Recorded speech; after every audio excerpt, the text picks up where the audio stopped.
Tonight, Territorians cast their votes with polls set to close shortly.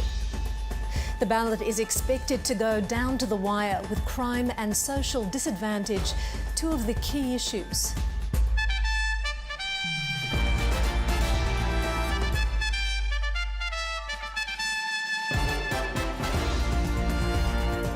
Work at a North Queensland coal mine halted following two fatal incidents in 3 weeks. And 21-year-old racing prodigy Jack Doohan to become Australia's next Formula One star.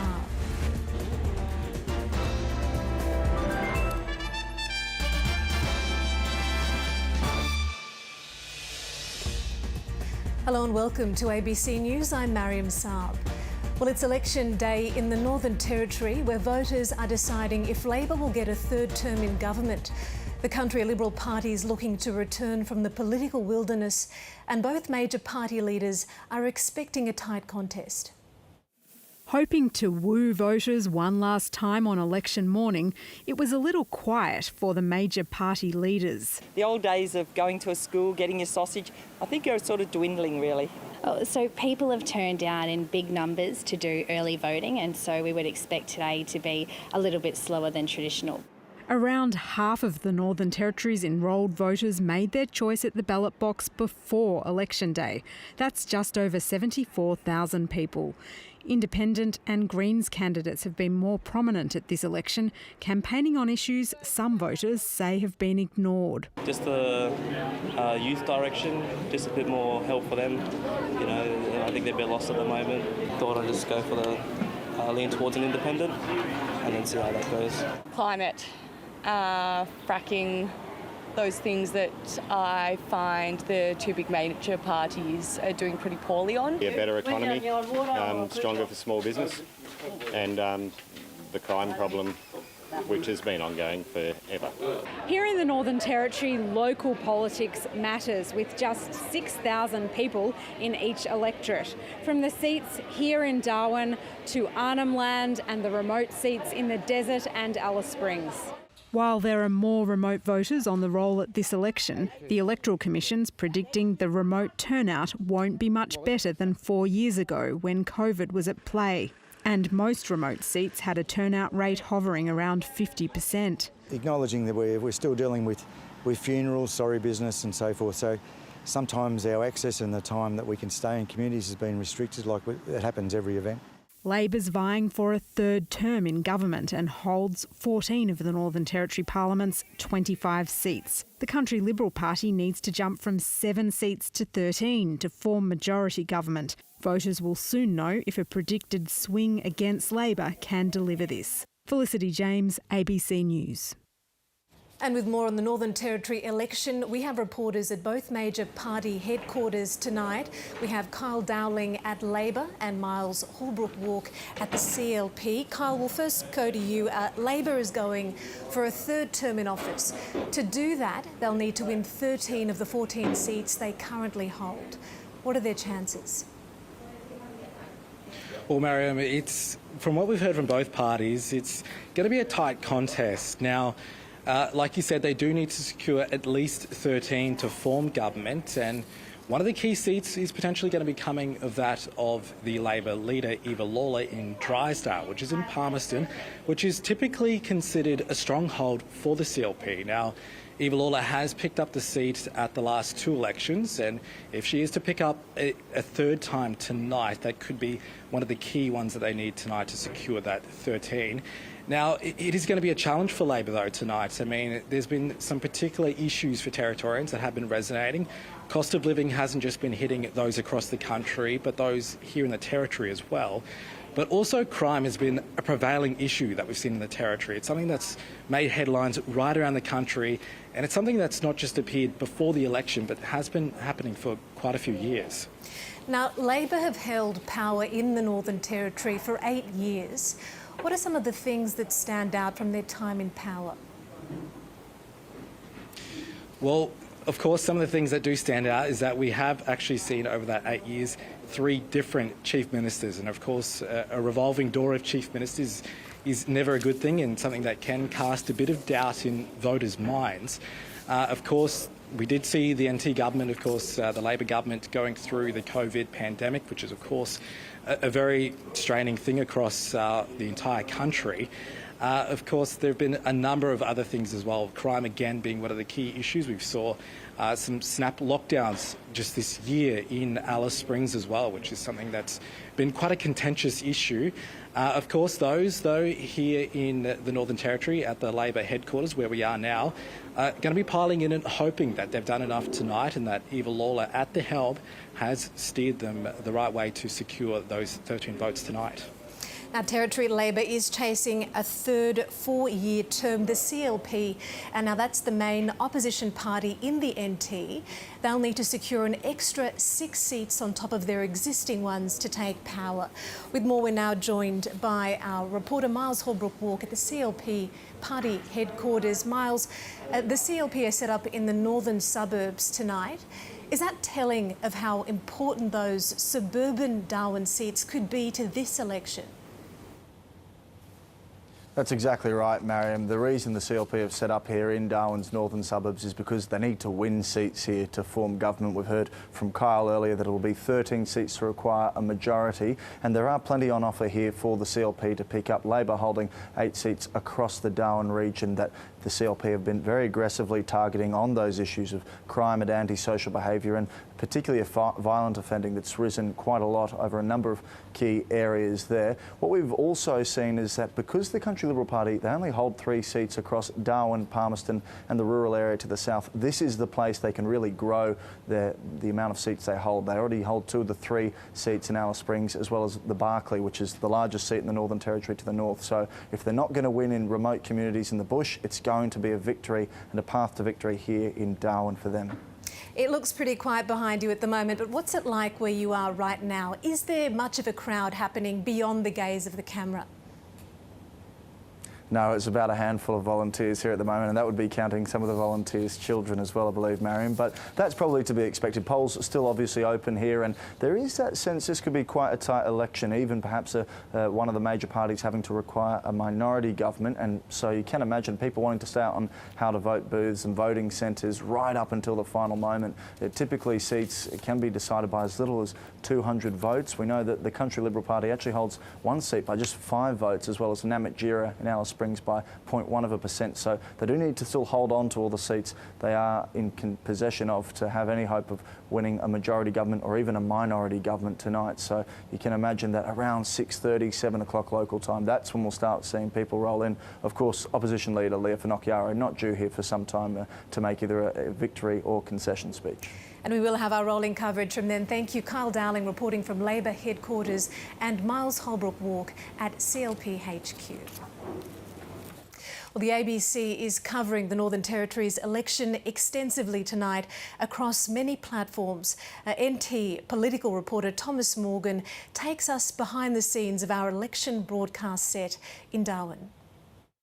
It's action stations here at the ABC's election centre here in Darwin, where there's not long to go now until polls close and the first votes start getting counted to decide who will form government in the Northern Territory for the next 4 years. The Chief Minister is Eva Lawler. She belongs to Territory Labor, and she'll be hoping to win a 3rd term for the party against Leah Finocchiaro, who is the opposition leader for the Country Liberal Party. Now, breaking down the results for us tonight is, of course, Chief Elections Analyst Anthony Green.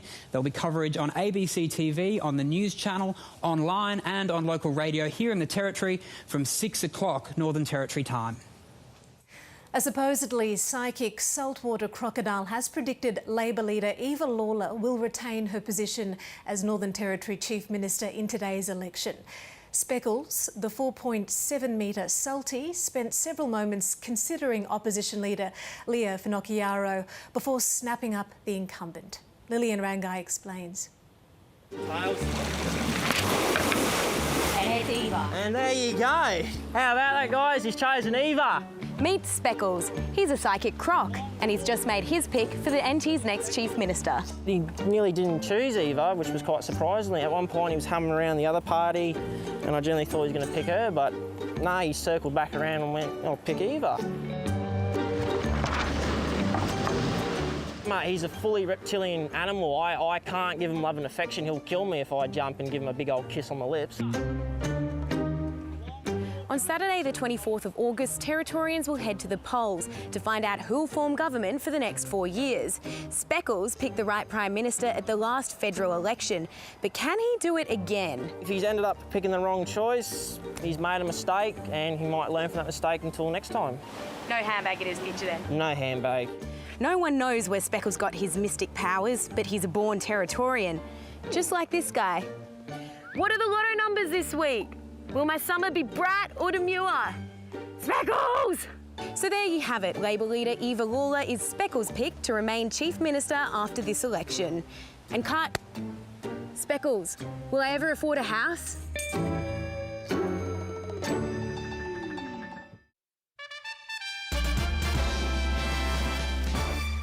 And to the day's other news, there's been a second earthquake in the New South Wales Hunter region.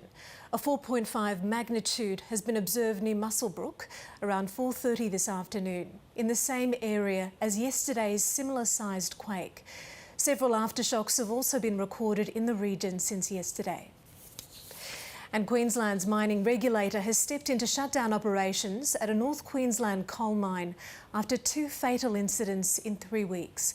Reporter Sarah Richards has the latest from Brisbane.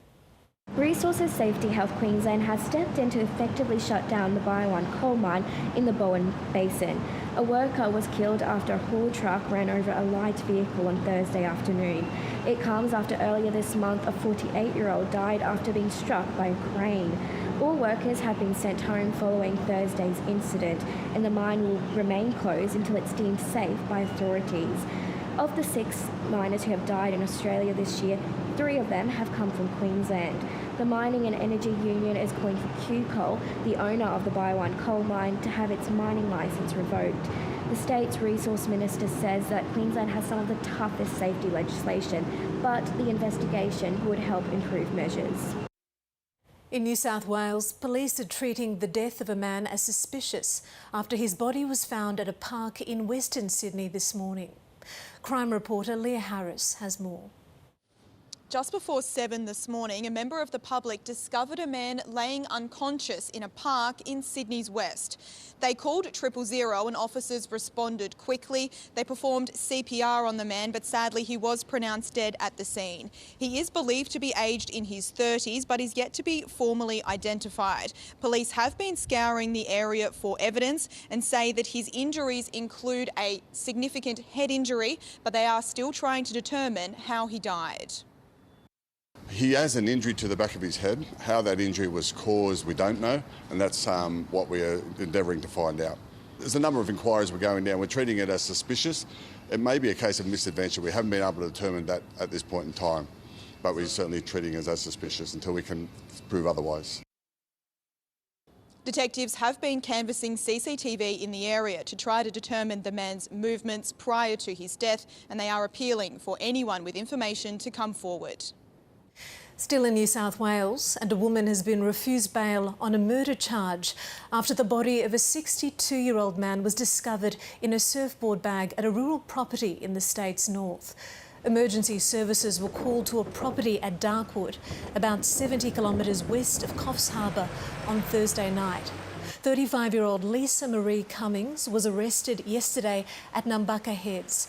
Police allege the incident is domestic violence related, and the woman will appear in court again on Monday.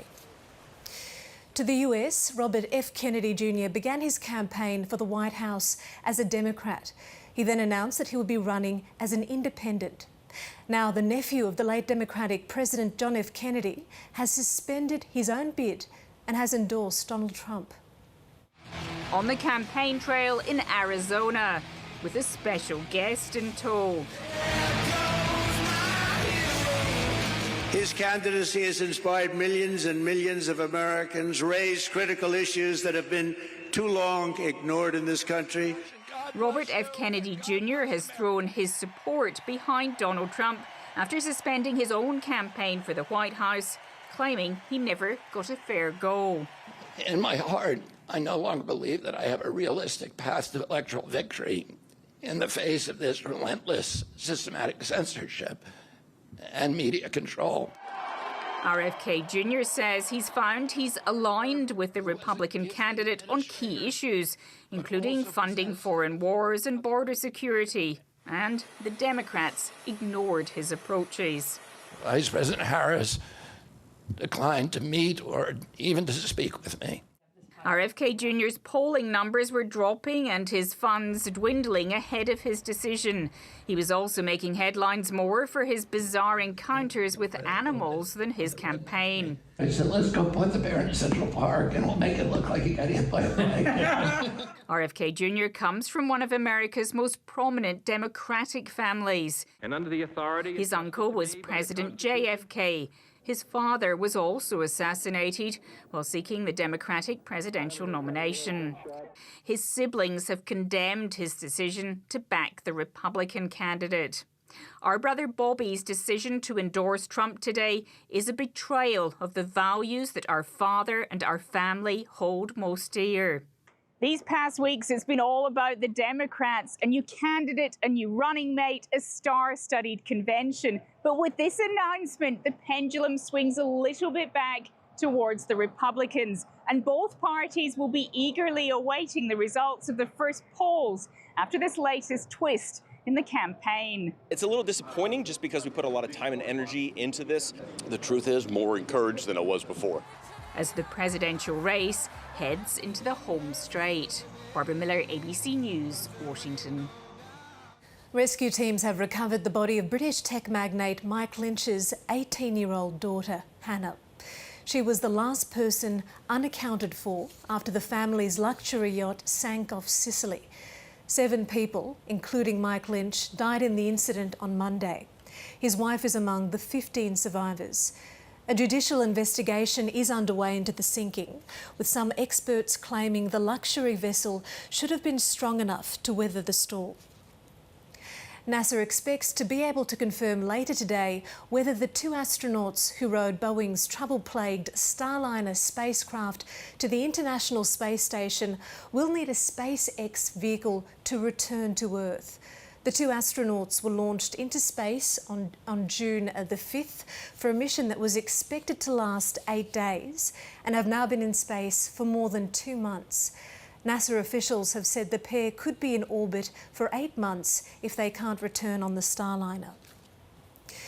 Just as birds migrate to escape the winter chill, so do thousands of tourists heading north in the colder months to bask in WA's sunny spots. But that well-trodden path creates a boom and bust cycle in regional towns. A move is underway to encourage visitors to embrace the beauty of cold weather. This is not the postcard image of kangaroos and summer sun that made Esperance's Lucky Bay famous. But Jamie and Gail Henderson aren't complaining. You've got the place to yourself sort of thing, and you can do what you like and not get run over by tourists. Esperance is among a long list of coastal towns pushed to breaking point by summer tourism, only to have the industry grind to a halt over winter. And it's very, very quiet. Around 60% of this brewery's annual revenue is generated in 3 months. Then you've got a high level of overheads to carry through winter, and that's a very difficult balancing act. To break that boom-bust cycle, the region is encouraging travellers to enjoy these locations year-round. There's so many people that come, expecting beautiful conditions, get here and it's a bit windy and they get in their car and leave again. We really want them to be able to embrace it for what it is. If it's a windy day, get out and feel that wind in your face. 8 years ago, Margaret River had a similar dilemma, but it launched Cabin Fever Festival to attract off-season visitors and workers. It gives a little bit of sustainability for those businesses, and then that income that comes through over those months, which would typically be quiet, is hugely beneficial. Cairns has also had success attracting more visitors during the quiet summer wet season. We really shifted our thinking to start celebrating that seasonality and honing in on each of the seasons and what makes them particularly special. But convincing visitors to change their plans takes time. And it's taken many years of campaign activity for us to start shifting that thinking. But not everyone needs persuading. Main thing is rug up. Yes. Wear appropriate clothes and be warm. Well, you come down the cold, you bring the cold weather gear. A handy piece of advice for anyone following in their winter footsteps. Hayden Smith, ABC News, Esperance.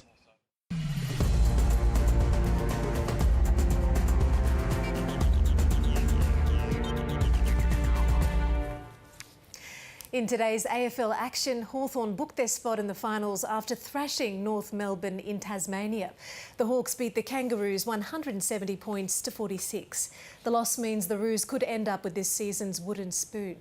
The game was moved to an earlier time slot following concerns an ongoing industrial dispute involving electrical maintenance workers in the state could force the match to be cancelled. In the NRL, the Raiders have scored an upset win against second-placed Panthers in Canberra, winning 22 points to 18. Xavier Savage opened the scoring for the home side, sprinting 20 metres down the sideline to score in the corner. The Panthers managed to claw their way back, leading by 2 points at half-time, but several mistakes proved costly for Penrith. Canberra's win takes them to 11th on the table. They'll take on Roosters next weekend. Jack Doohan will be Australia's next Formula One driver for Alpine in season 2025. The son of five-time motorcycle world champion Nick Doohan has been a development driver for the French team and will partner with Pierre Gasly. The 21-year-old will replace Esteban Ocon, who is moving to Haas next season. It means Australia will potentially have 3 drivers on the F1 grid next year in Jack Doohan, Oscar Piastri and Daniel Ricciardo. Queensland Olympians are hoping to extend their success in Paris at another sporting stage on home turf.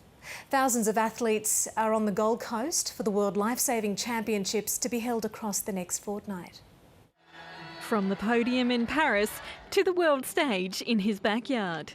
Riley Fitzsimmons is swapping the kayak for a surf ski in the hopes to back up his Olympic medal success at the World Surf Lifesaving Championships. It's probably been 20 years almost I've been in surf lifesaving. It's like riding your favourite bike. So, yeah, once I get back in the surf ski, I'll feel right at home.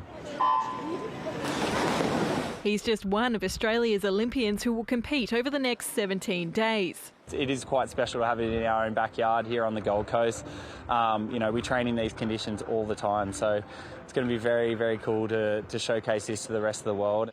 With events in the sand, surf and pool, athletes are keen to prove themselves, including fledgling countries like Argentina, where just getting here is half the battle. We pay every single penny of the trip. We pay the plane, we pay the stay, we pay everything. That's why, because for us it's very difficult, but this difficult is like empowering. This is the biggest competition for surf lifesaving worldwide, attracting around 5,000 competitors from more than 40 countries. It's the first time it's been held on the Gold Coast in 36 years, estimated to boost the local economy by $19 million. But it's not all about accolades. Invictus Australia, an organisation who supports veterans through sporting rehabilitation, has doubled the size of their team since their debut last championships. Our connection is pretty much giving people a voice and an opportunity just to, share their experiences and, be involved, have a space that they can go to when they feel like there's nowhere else to go. Jessica Lamb, ABC News, Gold Coast. Madison de Rosario is Australia's highest profile Paralympian and will be the joint flag bearer at the opening ceremony in Paris. She's going into her 5th Paralympic Games, seeking to add to her 2 gold medals.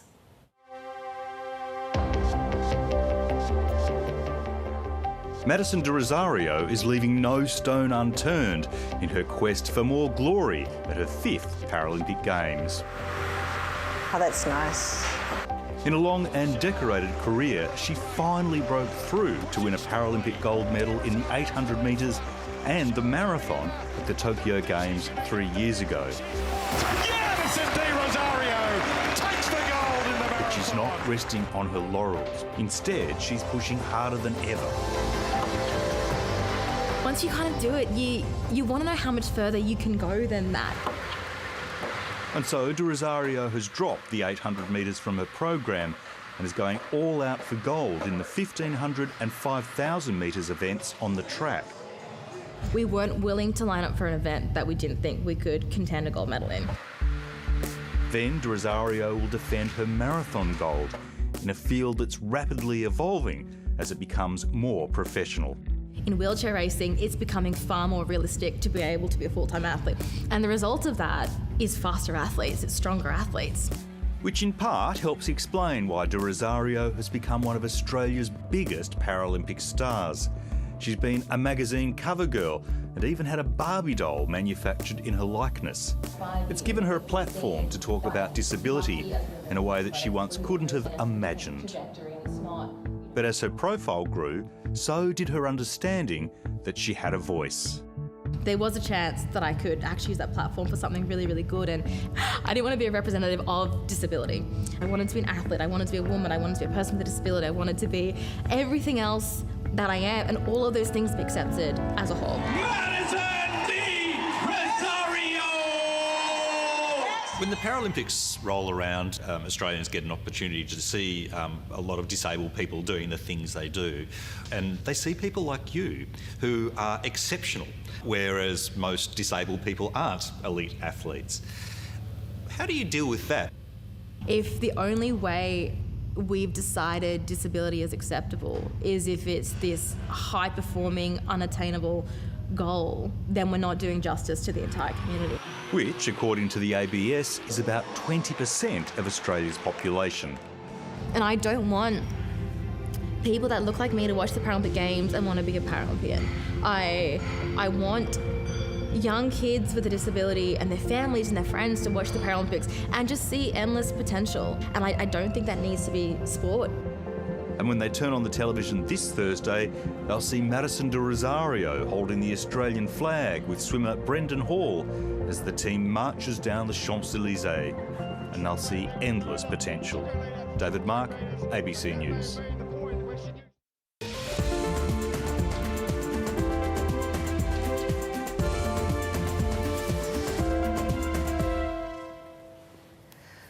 On the satellite picture, patchy mid to upper level cloud with embedded thunderstorms can be seen over much of central New South Wales.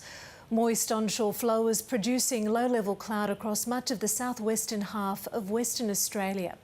Showers, storms and gusty winds in New South Wales and Tasmania with moist winds and a front. A front brings gusty showers and storms to southwest Western Australia. Let's take a look around the country for tomorrow next, starting in Queensland. Sunny and warm across most of the state. For New South Wales and the ACT, scattered showers and the chance of severe thunderstorms in the south. In Victoria, cloudy with thunderstorms mostly during the afternoon and evening. And turning to Tasmania, showers and rain statewide. South Australia, windy with showers and possible thunderstorms near southern coastal districts. For Western Australia, some morning fog, but mostly sunny with light to moderate northeasterly winds. And for the Northern Territory, fine and sunny with some gusty winds during the day.